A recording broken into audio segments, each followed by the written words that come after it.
پہلی شام ہوئی نا تو حضرت انس بن مالک سے پوچھا کہ جو اہل بیت نبوت تھا ان کا جو حصہ تھا وہ ان کو ملا. انہوں نے کہا ان کے گھر سے کوئی آیا نہیں لینے کے لیے. تو آپ غضبناک ہوئی اور آپ نے کہا کہ وہ اتنا عظیم المرتبت گھرانہ ہے کہ ان کی شان کے خلاف ہے کہ وہ آئیں. خلیفہ وقت خود اپنے تشت کے اندر ان کا حصہ لے کر ان کے دروازے پہ جا کے کھڑا ہو جاتا ہے, دروازہ بجاتا نہیں ہے. اور واپس آئیں گے جناب, کیا خوبصورت بات ہے. وقت بسم اللہ الرحمن الرحیم. انتہائی محترم اور انتہائی خوبصورت سیگمنٹ ہمارا انجینئر محمد علی مرزا کے ساتھ ہوتا ہے, جو کہ ہم اس وقت شروع کرتے ہیں, اور انشاءاللہ تعالیٰ سارا رمضان ہمیں اس کو جتنا بھی کنٹینیو کر سکے وہ ضرور کریں گے. انجینئر صاحب بہت شکریہ, آپ کو بہت بہت ویلکم. السلام علیکم. السلام ورحمۃ اللہ وبرکاتہ. ولا حول ولا قوة الا باللہ. اللہم صلی علی محمد وعلی آل محمد. رب اشرح لی صدری ویسر لی امری واحلل عقدۃ من لسانی یفقہوا قولی.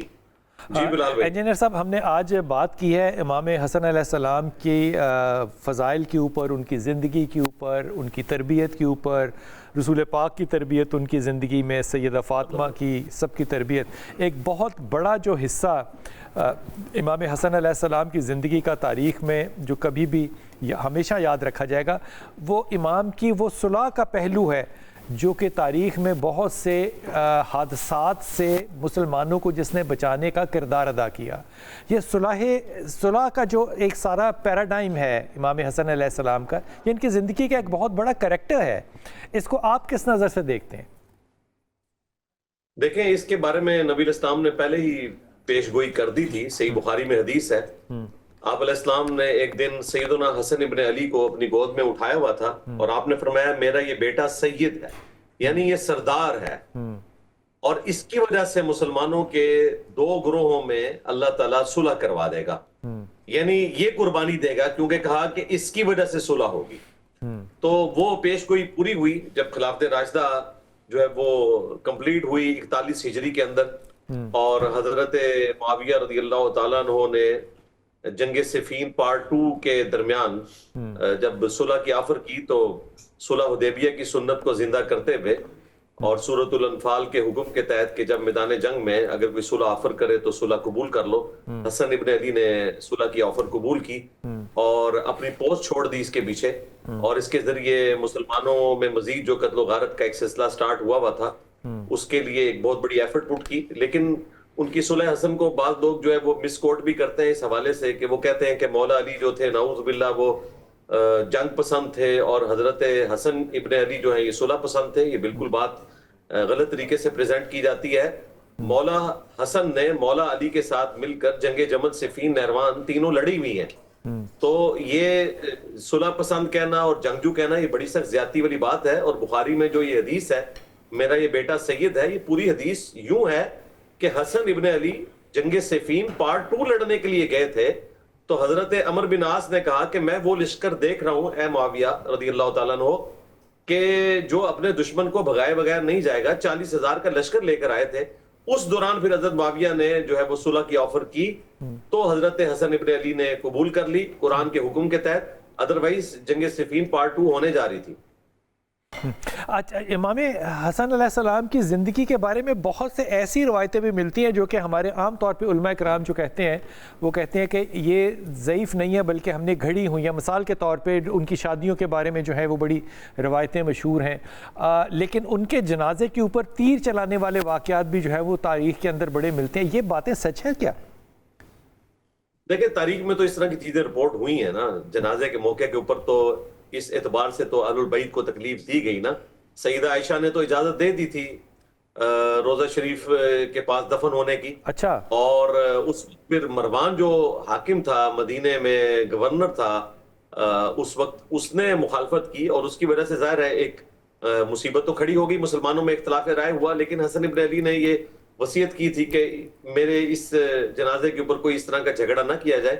اور حضرت امام حسین علیہ السلام نے یہ بھی بات مان لی کہ جنازہ جو ہے وہ حاکم وقت پڑھائے گا وہاں پہ جو تھا مروان بن حکم, اور پھر انہیں بقیہ غرقت قبرستان میں دفن کر دیا گیا. باقی جو 120 شادیوں والی بات ہے وہ بالکل جعلی بات ہے, اور وہ بیسیکلی جس طریقے سے اس کو پریزنٹ کیا جاتا ہے اس سے تو اہل بیت کی کوئی شان بلند نہیں ہوتی, بلکہ ان کی ایک کریکٹر اسیسینیشن ہوتی ہے. اور یہ شاید اس لیے کی گئی کہ بعد کے لوگوں نے جو لوگ ان سے مخالفت رکھنے والے تھے شاید یہ پریزنٹ کرنے کی کوشش کی کہ حسن تو اہل ہی نہیں تھے خلافت کے، وہ تو عورتوں کے دلدادہ تھے، اچھا ہی ہوا کہ انہوں نے خلافت جو ہے وہ بنو امیہ کے حوالے کر دی. بیسیکلی یہ ان لوگوں کی سازش ہے جنہوں نے یہ جعلی روایت گھڑی ہے. انجینئر صاحب، بحثیت ایک طالب علم کے مجھے بڑی حیرت ہوتی ہے کہ تاریخ اسلام میں ہم نے رسول پاک صلی اللہ علیہ وسلم کے لیے بھی، اماموں کے لیے بھی روایتیں گھڑی ہوئی ہیں.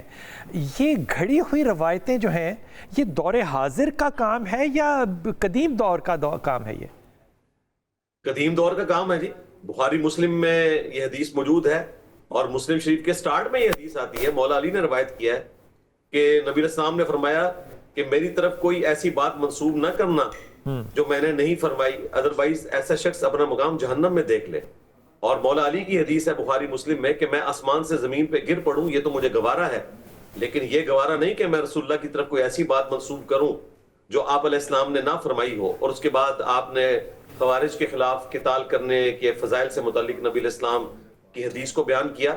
تو یہ اس بات کا ثبوت ہے کہ نبی علیہ السلام کو پتا تھا کہ آپ کے نام کے اوپر حدیثیں گھڑی جائیں گی. اب مجھے بتائیں، اگر نبی علیہ السلام کے نام کے اوپر حدیثیں گھڑی گئی ہیں تو ائمہ کرام کے حوالے سے جھوٹی روایتیں پیش کرنا یہ تو بڑا آسان کام ہے. صحیح مسلم کے مقدمے میں موجود ہے، حضرت علی کی شہادت کے بعد حضرت عبداللہ ابن عباس نے حضرت علی کے کچھ فیصلے منگوا کے جب پڑھنا شروع کیے تو انہوں نے کہا اللہ کی قسم علی یہ فیصلہ نہیں کر سکتے، اللہ کی قسم علی کا یہ فیصلہ نہیں ہوگا، خدا کی قسم اگر علی یہ فیصلہ کرتے تو وہ خود راہ حق سے ہٹ جاتے، یہ ان کا فیصلہ نہیں ہو سکتا. پھر ان کا افسوس تم لوگوں نے اتنے قیمتی علم کو ضائع کر دیا. یعنی حضرت علی کی شہادت کے بعد ان کا علم ضائع ہو چکا تھا. اس زمانے میں ان کی طرف غلط باتیں لوگوں نے منسوب کر دی تھی. تو اس کا مقصد کیا ہے؟ مطلب کیا ہم کرنا کیا چاہتے ہیں؟ غلط روایتیں لے کے اپنی مسلک کو پروموٹ کرتے ہیں یا ہم فضائل کو ایڈ کرنا چاہتے ہیں؟ کیوں کرنا چاہیں گے ایسا؟ دیکھیں، مسلمانوں نے رومنز اور پرشینز کو اکھاڑا تھا، وہ میدان جنگ میں مسلمانوں کا مقابلہ نہیں کر سکے. تو پھر انہوں نے دوسری سازش یہی یعنی سمجھی کہ مسلمانوں میں گھس کر ان میں فرقہ واریت کو ہوا دی جائے. اور یہ صرف اس امت کے ساتھ نہیں ہوا، ہمیشہ سے ہوا ہے.